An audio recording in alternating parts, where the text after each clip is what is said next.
우리 시간 다 함께 일어나셔서 하나님 말씀 보도록 하겠습니다. 다니엘 2장 14절에서 19절 말씀입니다.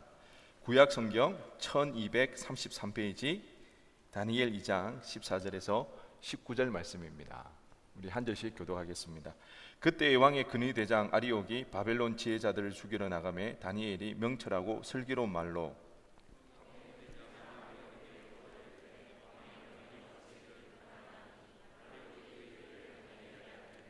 다니엘이 들어가서 왕께 구하기를 시간을 주시면 왕에게 그 해석을 알려드리리다 하니라.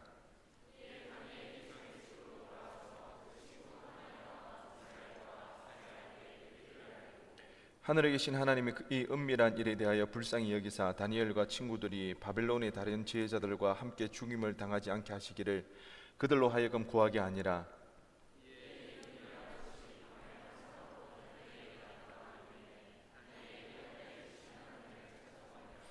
아멘. 자리에 앉으시기 바랍니다. 오늘 본문의 말씀을 가지고 하나님을 기억하는 믿음이라는 제목으로 은혜 나누기를 원합니다.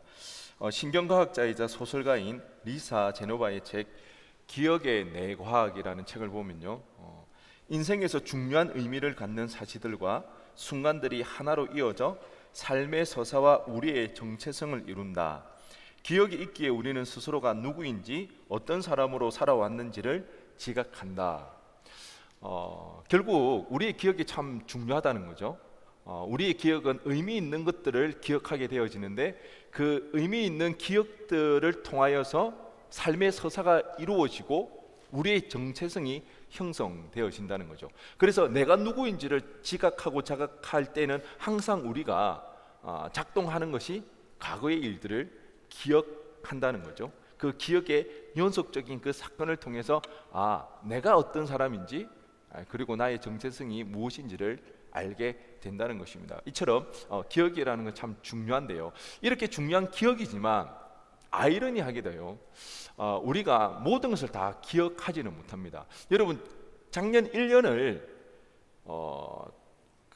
작년 1년 중에 완전히 기억나는 날이 며칠이나 됩니까? 작년 1년 중에 그 하루가 온전히 기억나는 날이 얼마나 됩니까? 보통 평균적으로 8일에서 10일 정도만이 기억이 남는다고 합니다. 한 해를, 작년을 기억해 봤을 때. 아니면 가까운 과거에 대해서도 여러분 얼마나 기억하시나요? 대부분의 사람들은 한 3% 정도 기억한다고 그럽니다. 그 먼 그 과거가 아니라 가까운 과거에서도 그렇다고 합니다. 그럼에도 불구하고 우리의 기억에 남는 것은요, 불완전하거나 부정확한 기억이 대부분이라고 합니다. 우리의 내가 기억하는 것은 이런 것들인데요, 첫 키스 기억한다고 합니다. 기억나시나요? 왜 다들 갑자기 얼굴 표정을 이렇게 숨기고 있는지 모르겠어요. 6 곱하기 6의 답, 신발 끈 묶는 법, 자녀가 태어난 날, 할머니가 돌아가신 날, 무지개의 색, 지금 살고 있는 집 주소. 간혹 가다가 자기 집 주소도 잊어버리는, 기억 못하는 이제 사람들도 있다고 합니다. 뭐 건망증이 심해서 아니면 기억력이 나빠져서 질병하고 상관없이 그런 사람도 있고요. 그리고 자전거 타는 법, 이런 것들에 대해서는 우리가 기억을 하고 있다고 합니다. 그런데 기억에 남지 않는 일들도 있다고 합니다. 예를 들어 이런 것입니다. 10번째 키스. 10번째 키스는 기억에 없다고 합니다.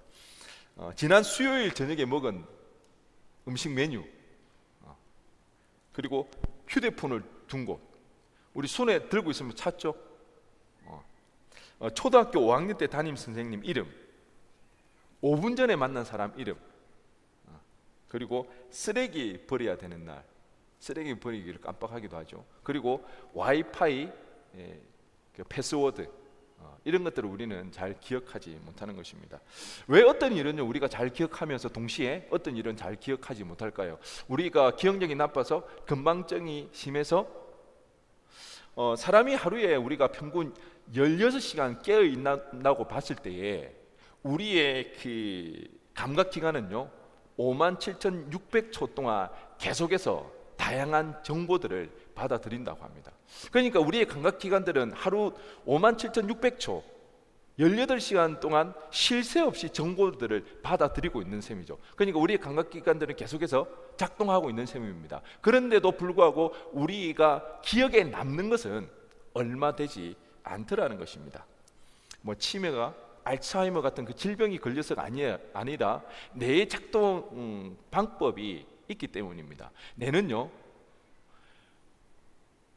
의미 있는 것들에 대해서만 기억에 남겨둡니다. 평범한 일상 속에서 계속해서 반복되어지는 그 일에 대해서는요, 기억에 남지가 않습니다. 뇌는 주의를 기울인 것을 포착해서 우리가 주의를 기울이는 그 일에 대해서 포착하게 되는 거죠. 그리고 우리의 기억에 남게 됩니다. 한 자매를 봤는데 심쿵하게 만들었어요. 우리의 주의를 뭐 한 거예요? 집중하게 만드는 거죠. 그러면 그 자매는 계속해서 내 머릿속에 남게 되는 겁니다. 그래서 의미 있는 것들에 대해서 우리가 기억에 남게 되어지는데요. 이 같은 기억에 대해서 우리가 예를 들어 생각해 볼 수가 있습니다. 다들 그 애플 아시죠?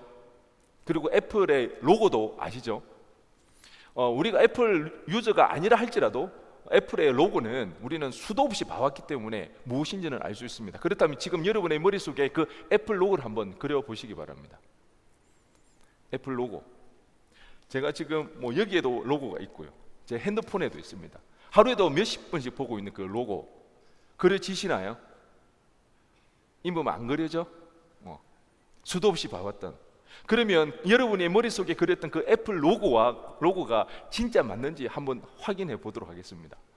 이 중에 애플 로고가 어떤 게 맞는지 한번 골라보시기 바랍니다. 어떤 거요? 우리 파리 갔다 온 우리 현경 자매가 제일 오른쪽에서 위에 거. 다른 사람은 다 동의하시나요? 애플 로고 어떤 게 정확한 애플의 로고인가요? 네? 여기 가운데 오른쪽 2번? 제일 끝에 있는 거. 또 다른 사람 여기에 애플 로고는 없습니다. 다시 좀 띄워주세요. 종서봐. 저 제일 오른쪽 밑에 있는 게 좀 비슷하지만 꼭지가 어디로 가야 됩니까? 오른쪽으로 가야 됩니다. 여기에 진짜 로고는 없습니다. 전부 다 틀렸습니다. 동일한 테스트를 했을 때 대부분의 절반 이하의 사람만 이것을 맞추었습니다. 한 47% 정도만 가짜라는 걸 알고 나머지 대부분의 사람들은 다 모르더라는 것입니다. 우리가 수도 없이 봐왔지만 우리는 그 로고가 정말 어떻게 생겼는지 정확하게는 알지 못할 때가 너무 많다는 것입니다. 왜? 우리는 그렇게 의미 있게 보지 않기 때문입니다. 저자는 책에서요, 주의를 기울이는 것에 대해서 이렇게 이야기를 하고 있습니다. 주의를 기울인다는 것은 의식적으로 노력한다는 것입니다. 그냥 우리가 주의를 기울여서 집중하는 것은요, 내가 여기에 관심 가지는 것이 아니라 의식적으로 노력하는 게 주의를 기울이는 것입니다. 뇌는 우리가 주의를 기울인 대상만 기억하기 때문에 무엇에 집중할지 신경 써서 골라야 한다. 여러분, 우리가 조금 더 집중하고 조금 더 기억하기 위해서 우리가 당장 해야 될 것은 우리 손에 있는 휴대폰을 내려놓아야 됩니다. 우리는 24시간 온라인 상태에 빠져 있습니다. 그 온라인 상태에서 수많은 정보들을 우리는 받아들이고 있는 거죠. 어마어마한 양의 그 정보를 받아들이면서 우리는 소화를 제대로 못하고 오히려 집중해야 될 것을 알지 못하다는 거죠. 우리의 주의가 산만해지고 우리가 우리 뇌 속에 기억해야 할 것을 오히려 수많은 정보들로 인해서 우리는 헷갈리고 혼동스러워서 정말 우리가 집중해야 될 것에 집중하지 못하는 것들. 혹 지금 예배드리는 이 순간에도 내 손에 휴대폰이 올려져 있다면, 물론 말씀을 보기 위해서 올려져 있는 것은 괜찮겠지만 그것이 아니라면 내려놓아야 된다는 것입니다. 57,600초 가운데 우리의 감각기관은 쉴 새 없이 작동하고 있는데 그 수많은 정보들을 우리는 다 기억하지 못한다는 것입니다. 우리는 집중할 필요가 있는 거죠. 기억해야 한다는 것입니다. 제가 오늘 우리가 다니엘에 대해서 말씀을 보았는데요, 제가 다니엘을 보면서 왜 다니엘은 이렇게 하나님 앞에 큰 은혜를 입었을까? 왜 다니엘은 우리와 달리 엄청난 하나님의 은혜를 인해서 기적과 같은 그런 삶을 살아가게 되었을까? 이런 의문이 들었습니다. 뭐가 달랐을까? 다니엘은요, 하나님 앞에 지혜를 받았습니다. 다니엘 1장 17절 현대인의 성경으로 보면 이렇습니다. 하나님은 이 네 소년들에게 학문과 그 밖의 모든 것을 통달할 수 있는 지혜와 지식을 주셨으며 특별히 다니엘에게는 꿈과 환상을 해석할 수 있는 능력도 주셨다. 무슨 말인가요? 하나님이 다니엘과 세 친구에게 지혜를 주신 거예요. 지식을 주신 거예요. 똑똑한 거예요. 공부를 하면 월등히 잘할 수 있는 지능을 주셨다는 것입니다. 뿐만 아니라 포로 생활하는 가운데 그 이방의 그 왕으로부터 절을 받게 되는, 말도 되지 않는 그런 일들이 다니엘 인생 가운데는 일어나더라는 것입니다. 다니엘 2장 46절 말씀에 이에 느부갓네살 왕이 엎드려 다니엘에게 절하고, 지금 다니엘은요 포로 신세입니다. 이방 나라에 포로로 잡혀가고 있는 거예요. 그 나라의 왕이 느부갓네살인데 그 왕이 포로인 다니엘에게 뭐 한다고요? 절을 하더라는 것입니다. 이것이 과연 가능한 일입니까? 상상이나 할 수 있는 일인가요? 그런데 다니엘의 인생에는 이런 일들이 일어나더라는 것입니다. 왜 다니엘은 이렇게 생각지도 못했던 이런 일들이 일어났는가? 느부갓네살이 왕이 다니엘에게 절했던 그 이유는 바로 다니엘의 지혜에 있습니다. 특별히 꿈을 해석할 수 있는 그 능력이 있었기 때문에, 그 능력은 다니엘이 어떻게 생겨나게 되었나요? 하나님으로부터 받은 것입니다. 다니엘이 이렇게 뛰어날 수 있었던 것들, 그 포로 신세 속에서도 불구하고 그가 하나님의 기적 가운데 살아갈 수 있었던 것은 하나님 주신 지식과 지혜와 능력 때문에 가능했다는 것입니다. 그러면 다니엘은 어떻게 이 은혜들을 잊게 되어졌는가? 그것은 다름 아닌 다니엘은 언제나 하나님을 기억했기 때문입니다. 뭐라고요? 다니엘은 뭘 했다? 하나님을 기억했다는 것입니다. 리사 제노바의 말에 의하면 하나님을 기억하기 위해 평소에도 의식적으로 하나님 앞에 집중했다는 것입니다. 의식적으로 하나님 앞 기억하기 위해서 노력했다는 것입니다.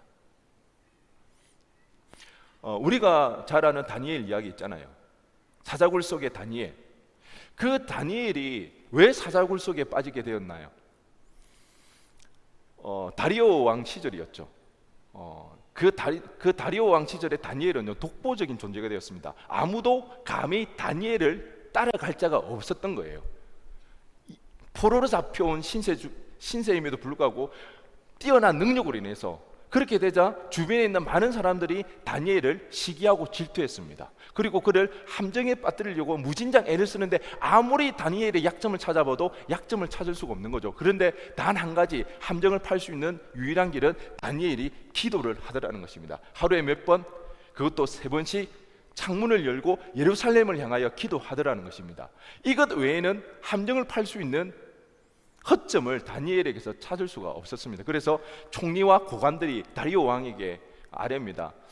왕이시여, 앞으로 30일간은 왕 외에 다른 신에게는 절하지 못하게 하소서. 왕이 들어보니까 괜찮죠. 왜? 자기에게만 절하라고 그러니까. 그것도 단기간 내에. 사실은 다리오 왕이 다니엘을 굉장히 아꼈습니다. 그런데 깜빡했던 거죠. 이 일이 다니엘에게 어려움이 될 것이라는 것을 생각하지 못했던 거죠. 그럼에도 불구하고 다리오 왕은 그 건의를 허락했기 때문에 어쩔 수가 없었습니다. 다니엘이 이 사실을 접하게 되는 거죠. 앞으로 30일 동안 다리오 왕 외에는 어떤 신에게서도 절해서는 안 된다. 만약에 절하게 되었을 때는 어떠한 형벌의 목숨과 바꾸어야 된다는. 다니엘도 분명히 왕궁에 거했기 때문에 이 일이 어떻게 해서 어떤 연유에서 발생했는지를 알았을 겁니다.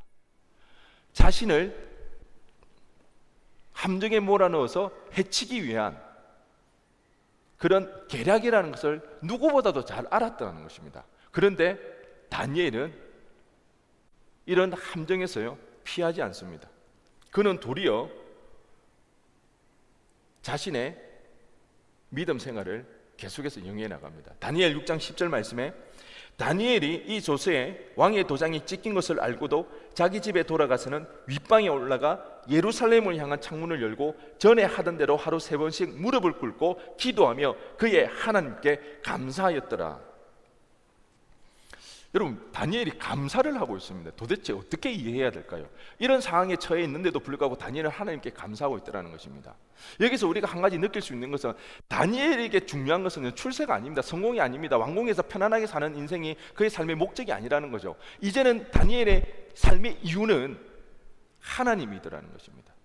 그런 억울한 상황 가운데, 그런 위험에 처하는 상황 가운데서도 그가 하나님 앞에 예배할 수 있고 하나님을 찾을 수 있다는 그 사실에 다니엘은 감사하는 것입니다.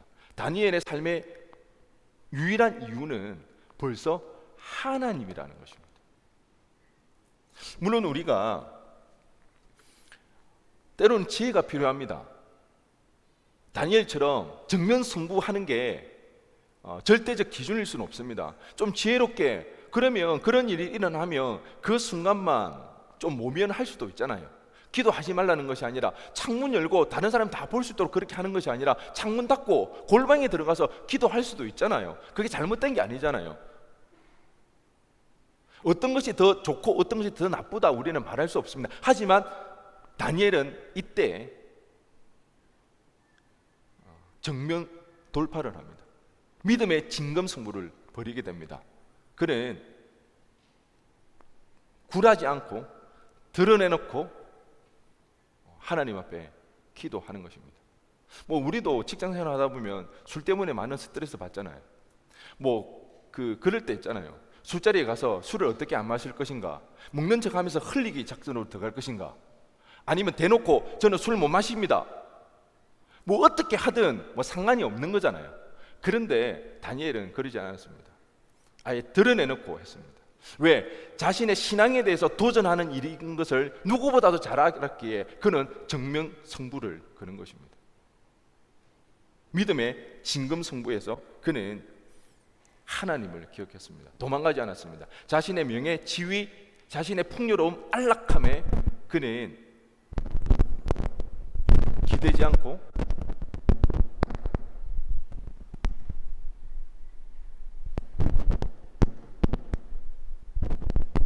천둥번개가 치고 있네요. 지금.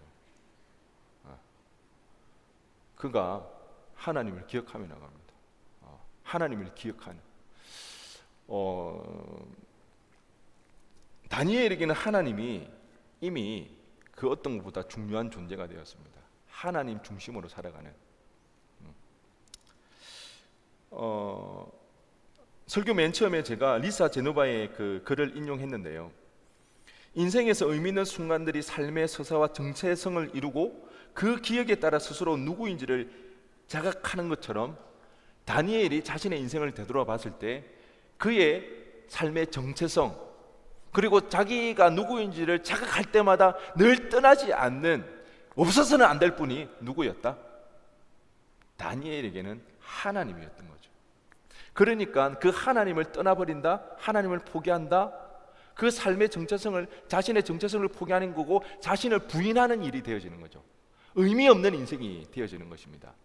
다니엘은 평소에도 늘 주의를 집중하며 의지적으로 하나님 앞에 집중하기 위해서 노력해 왔기 때문에 그의 삶의 의미 있는 이야기들은 모두가 하나님과 함께 하더라는 것입니다.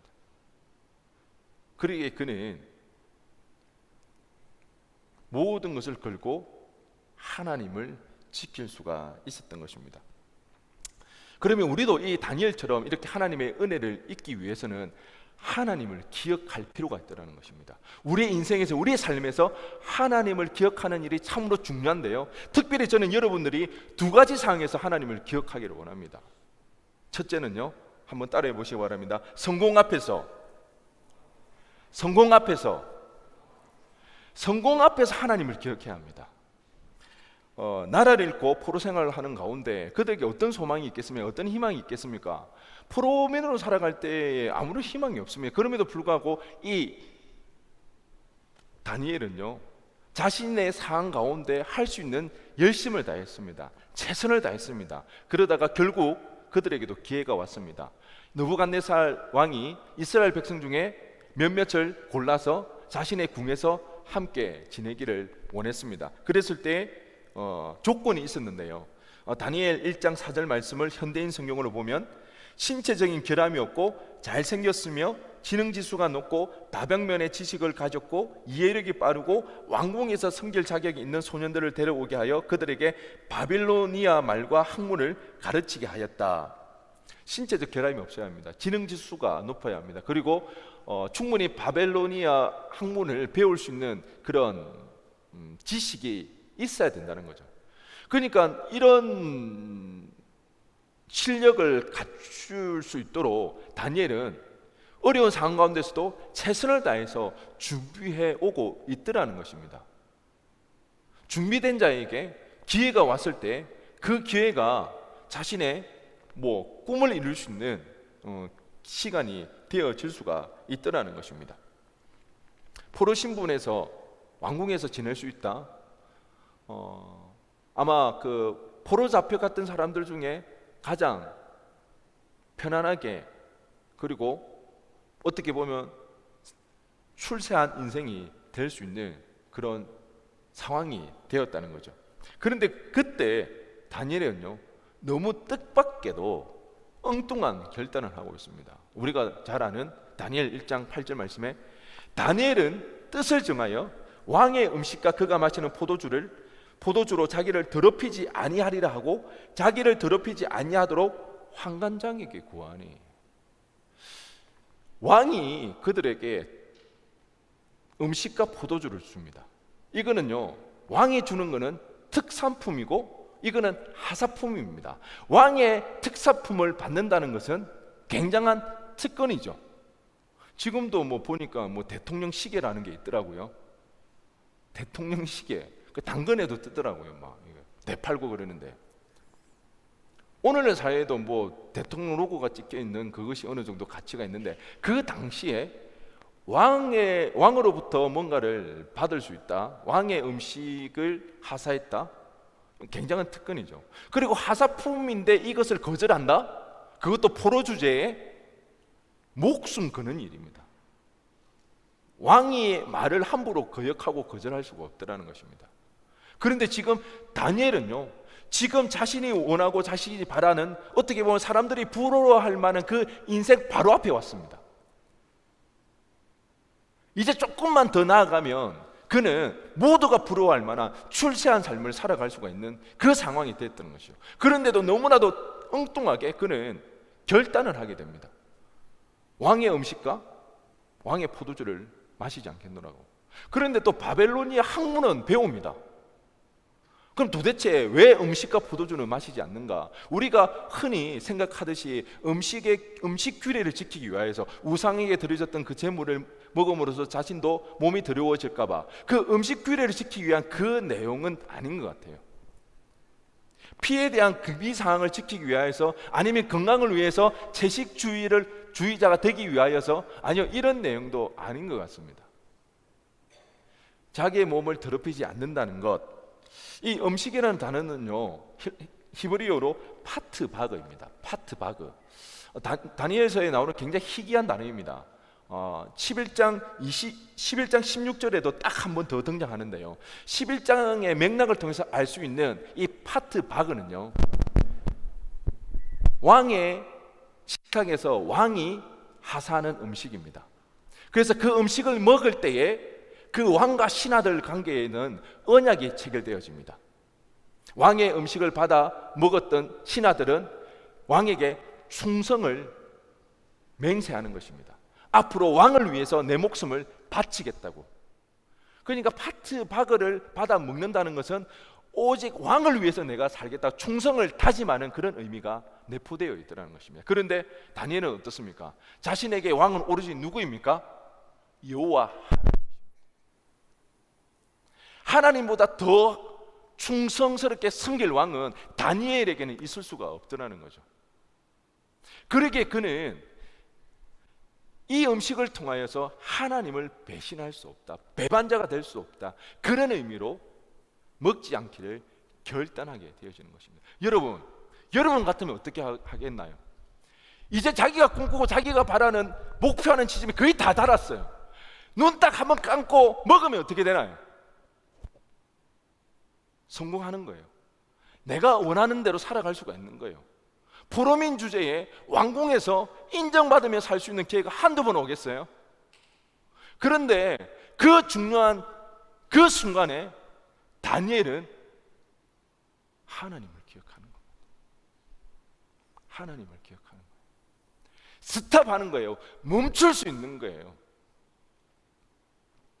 여러분, 우리가 잘 해야 되는 게 있습니다. 여러분, 다니엘처럼 열심히 준비하시기 바랍니다. 열심히 해야 돼요. 그래야 기회가 왔을 때 기회를 포착할 수 있고요, 자기가 원하는 대로 자기의 꿈을 위해 살아갈 수가 있습니다. 그런데 그때 우리의 꿈에, 우리의 소원에 함몰되어져서 하나님을 잊어버리면 그때부터 힘들어지기 시작합니다. 그러면 안 됩니다. 열심히 살되 달콤한 유혹이 온다 할지라도 눈 딱 한번 감으면 내가 얼마든지 더 많은 돈을 벌 수가 있고 성공할 수 있을 것 같고 내 꿈을 이룰 수 있을 것 같고 즐겁게 재미나게 살 수 있을 것 같은 그때에 여러분, 하나님을 기억할 수 있어야 되는 것입니다.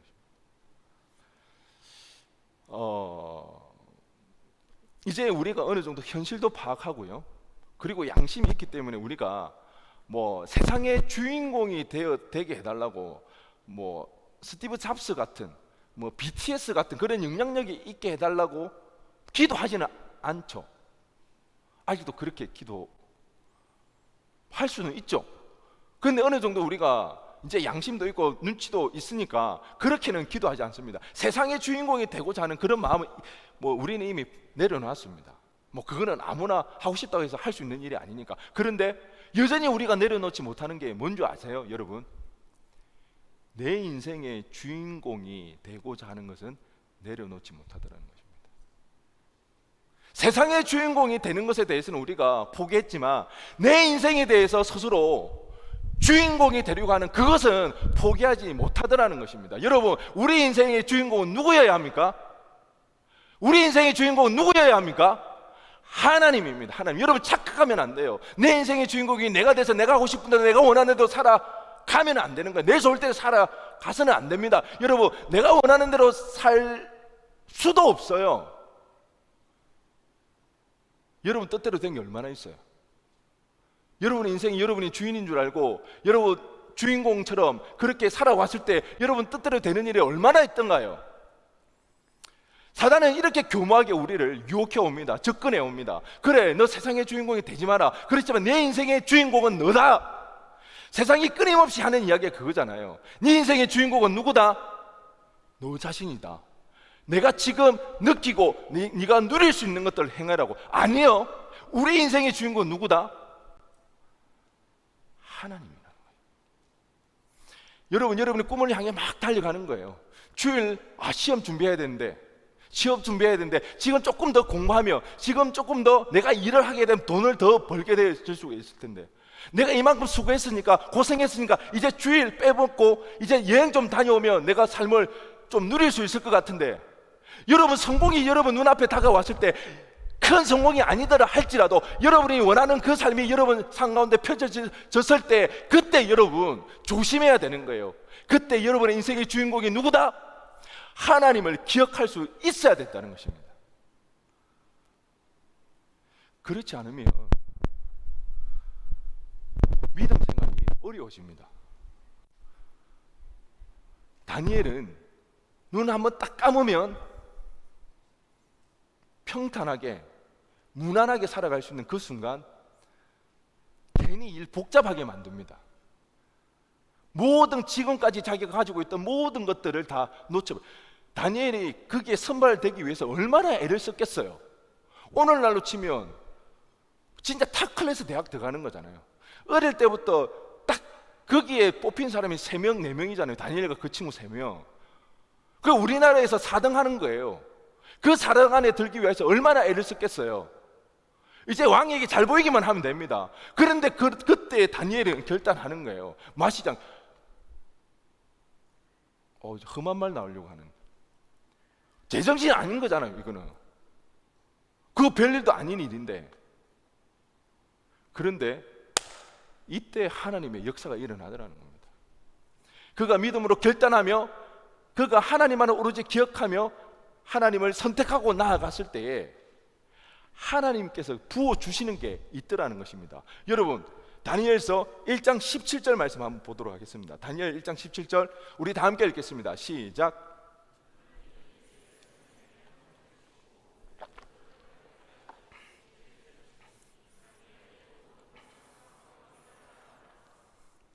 여러분, 아까 전에 우리가 현대인의 성경으로 보았던 1장 4절 말씀, 이거는 그냥 타고난 거예요. 지능지수가 있고 그래서 열심히 공부할 수 있는 그런 배경이 된 거, 그냥 타고난 거예요. 그런데 그 위에 하나님이 뭘 주시는 거예요? 하나님께서 학문을 주시고 모든 서적을 깨닫게 하시고 지혜를 주셨으니, 하나님이 주시고 주셨더니 1장 4절에서 1장 17절로 넘어가더라는 것입니다. 그랬을 때 하나님 주시는 지식과 지혜와 능력으로 그는 느부갓네살 왕이 그에게 무릎 꿇고 절하는 그 일들이 일어나더라는 것입니다.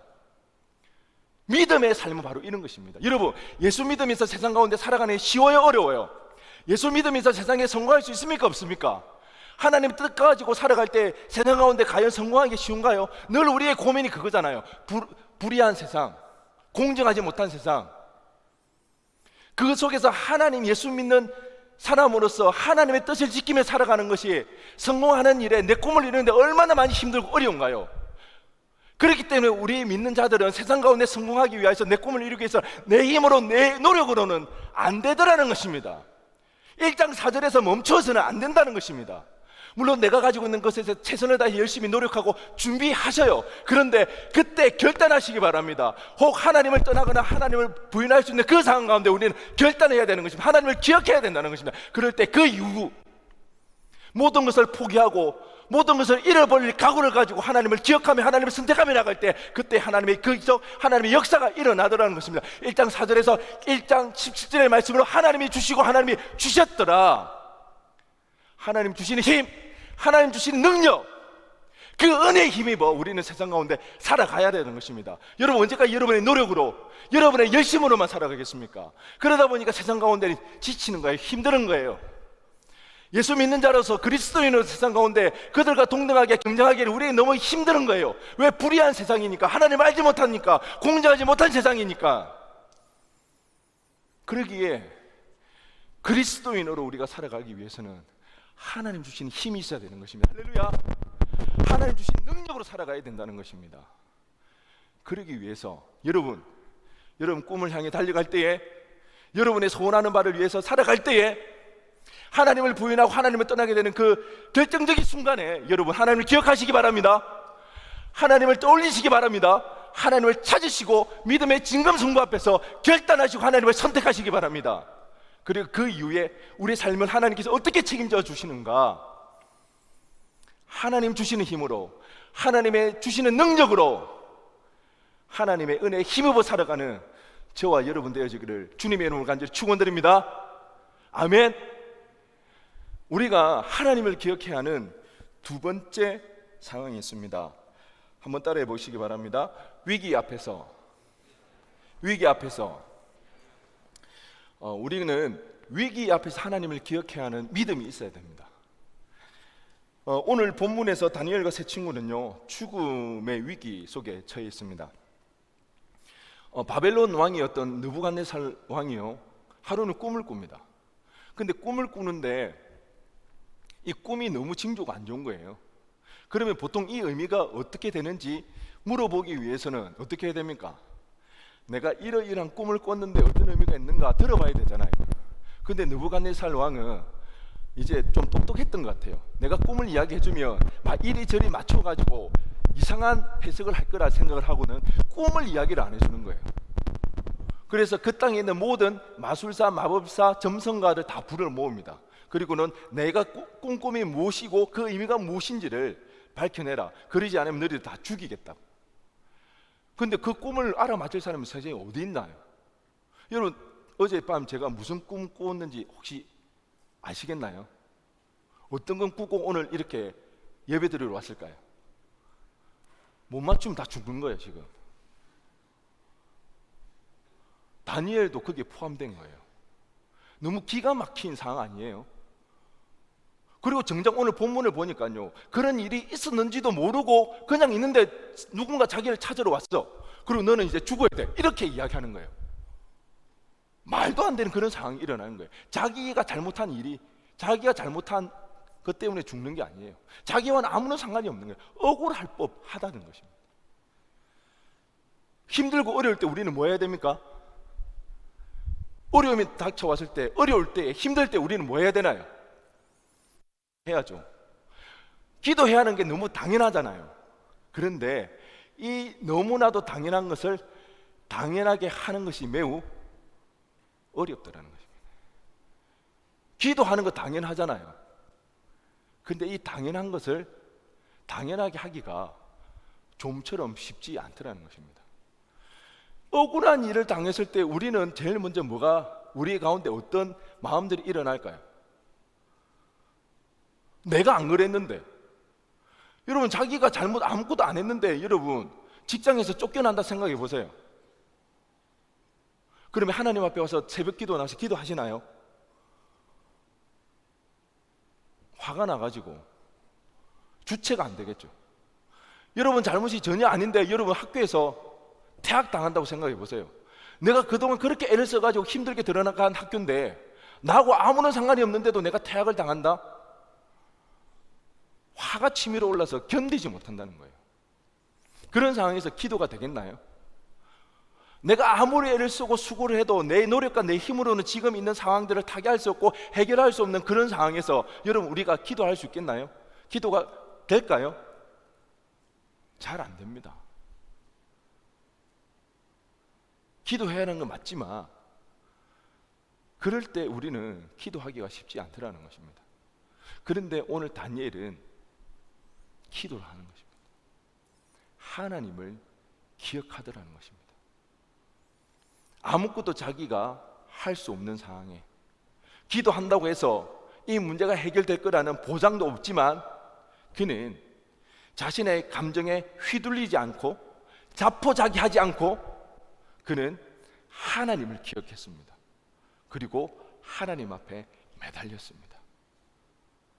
여러분 위기 상황 앞에서 우리는 기도해야 합니다. 우리 감정에 휘둘려서는 안 됩니다. 자포자기해서도 안 되고요. 우리는 그 당연한 걸 당연하게 해내야 하는 것입니다. 기도해야 한다는 것입니다. 이번 주에 제가 이런저런 일로 스트레스 받는 일들이 좀 많았습니다. 참 꽤나 좀 힘들었습니다. 어떻게 이 문제를 해결해야 되는지 아무리 생각을 하고 고민을 해도 해결되어지지 않는, 그렇다고 해서 사실 누구의 잘못도 아닙니다. 그렇지만 사역을 하다 보면 우리 청년 공동체 가운데 이런 어려움들이 발생하게 되어지는데 아무리 제가 생각을 해봐도 어떻게 해야 될지 해결책이 떠오르지는 않고 또 그것으로 인해서 사실은 잠을 설치기도 하고 그런 어려운 일이 있었는데요. 어느 날 새벽에 문득 일어났는데 문득 제 마음 가운데 그런 생각이 들었습니다. 기도하면 되겠다. 기도하면 하나님께서 해결해 가시겠다. 매일 기도하는데도 기도하면 되겠다는 생각이 안 들더라고요.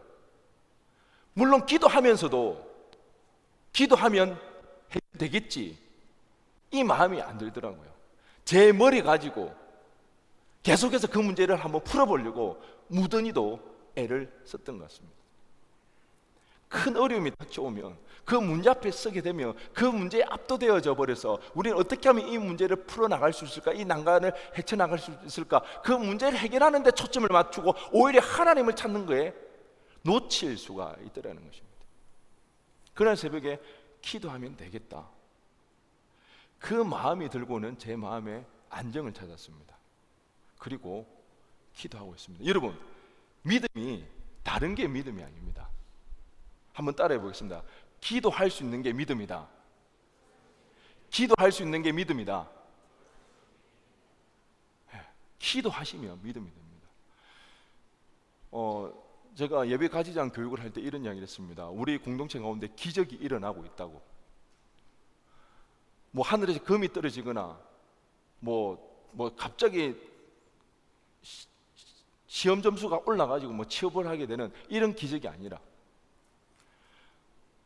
정말 어떻게 위로할 수 없고 어떤 상황들을 타개할 수 없는 그런 상황 가운데 그들이 이런 어려움 때문에 도리어 하나님을 떠날까 봐 두려워하는 제 마음은 그랬는데, 그들이 더욱더 하나님을 찾고 하나님을 사모하게 되고 하나님께로 더 가까이 나가는 그런 모습들, 그러면서 하나님이 우리를 어떻게 다루어 가시는가, 우리를 어떻게 인도해 가시는가, 우리의 부족함이 있지만, 우리의 잘못이 있지만, 그럼에도 불구하고 하나님은 그것을 사용하시고 활용하셔서, 하나님은요 그 문제와 그 고난 속에서 그 문제를 바라보게 하시지 않습니다. 그 문제가 아니라 누구를 바라보시게 하신다고요? 하나님을 바라보게 하십니다. 여전히 그 어려움들이 있습니다. 여전히 그 고통스러운 사건들이 주변에 널려져 있습니다. 하지만 이 순간을 이겨내고 견뎌내는 것은 문제에 초점을 맞추고 이 문제를 해결해달라는 기도가 아니라 오로지 누구를 찾는 것? 하나님을 찾는 것. 여러분, 하나님은 이것을 우리를 훈련해 나가시는 것입니다. 하나님을 기억해야 하는 이유가 바로 여기에 있습니다. 여러분, 아무리 하나님이 대단하시다 할지라도 우리가 당면에 있는 그 문제들을 기적과 같이 한순간에 바로 해결해 주시지 않습니다. 그런 일은 없습니다. 그런 드라마틱한 사건은 우리 인생에 자주 발생하지 않습니다. 우리가 진짜 알아야 되는 것은, 기억해야 되는 것은 하나님을 기억하는 것입니다. 여러분, 하나님으로 여러분 안정을 누릴 수가 있습니까? 하나님으로 인해서 여러분 위로받을 수 있나요? 하나님 지금 우리와 씨름하는 것이 이것입니다. 여러분, 하나님과 우리와의 이런 초점이 잘 맞아야 되는 거예요. 여러분, 문제가 생겼을 때 우리가 제일 먼저 해야 할 것은 문제 해결을 위하여서 문제에 초점을 맞추면서 하나님 앞에 나아갈 것이 아니라 누구의 초점을 맞추고? 하나님의 초점을 맞춰야 됩니다. 그래서 우리가 하나님으로 위로받을 수 있어야 됩니다. 문제가 해결되어지지 않고, 때로는요 상실해 버릴 수도 있습니다. 더 이상 복구되어지지 않지만 상실한 채로 하나님으로부터 우리는 위로받고 힘을 얻을 수 있어야 되는 것입니다. 다니엘이 그랬던 거죠. 다니엘, 자신의 명성, 자신의 성공, 출세, 안락함, 아니요, 다니엘은요 하나님이어야 했습니다. 하나님이어야만 했습니다. 감히 세상의 것들과 다니엘은 하나님과 바꾸지 않았다는 것입니다. 여러분, 여러분의 성공 앞에서, 여러분의 꿈을 향해 나가는 그 길 앞에서 하나님을 기억하시기 바랍니다. 여러분의 삶의 여정 가운데 믿음으로 살아갈 때 분명히 위기가 있을 것입니다. 고난이 있을 것입니다. 그때 하나님을 기억하시기 바랍니다. 기도할 수 있는 것이 믿음이라는 그 사실을 아시고, 문제 해결에 초점을 맞추는 것이 아니라 하나님 그분을 찾으시기 바랍니다. 그분에게 집중하시기 바랍니다. 그래야 해서 하나님으로 위로받을 수 있고, 하나님 한 분이면 충분하다는 그 고백이 다른 사람의 고백이 아니라, 우리의 감정에 흘러나오는 고백이 아니라 하나님으로 인해서 진정으로 고백되어지는 그 믿음이 저와 여러분 가운데 있어지길 간절히 축원드립니다. 이 훈련이 되어지고 나서 하나님은 반드시 우리에게 하나님의 기적과 우리의 소원이 이루어진 일도 또한 이루어질 것입니다. 순서를 잘 알아야 됩니다. 우리의 소원 먼저 안 이루어집니다. 그것만큼 저주가 없습니다. 우리의 소원이 먼저 이루어진다? 그러면 우리는요 하나님 만나지 못합니다. 하나님 찾지 않습니다. 떠나갑니다. 우리 소원이 이루어지지 않으면 그만 하나님 포기해버립니다. 그걸 너무나 잘 알기에 하나님은 먼저 하나님 그분만을 만나기를, 알기를 원하신다는 것입니다. 그리고 이 일이 이루어지고 나면 우리의 소원하는 바 하나님 너무나 잘 알고 계셔요. 내가 잊어버리고 내가 망각하고 있던, 그래서요 여러분, 때로는 소름 끼칠 때가 있어요. 하나님, 정말 내가 이렇게 원했던 거 지금은 잊어버렸는데 하나님은 잊지 않으셨군요. 하나님은 기억해 하시고 내 삶 가운데 이런 일들을 이루어 주시는군요. 그렇게 고백하는 날이 있더라는 것입니다. 그러니까 여러분, 지금 여러분의 상황이 어떤 것인가? 하나님을 찾아야 되는 것입니다. 하나님을 바라보시기 바랍니다. 믿음의 진검승부에 승리하시기 바랍니다. 그래야 해서 우리도 다니엘처럼 하나님의 은혜를 입은 자 되어서 하나님의 기억하는 저와 여러분 되어지기를 주님의 이름을 간절히 축원드립니다.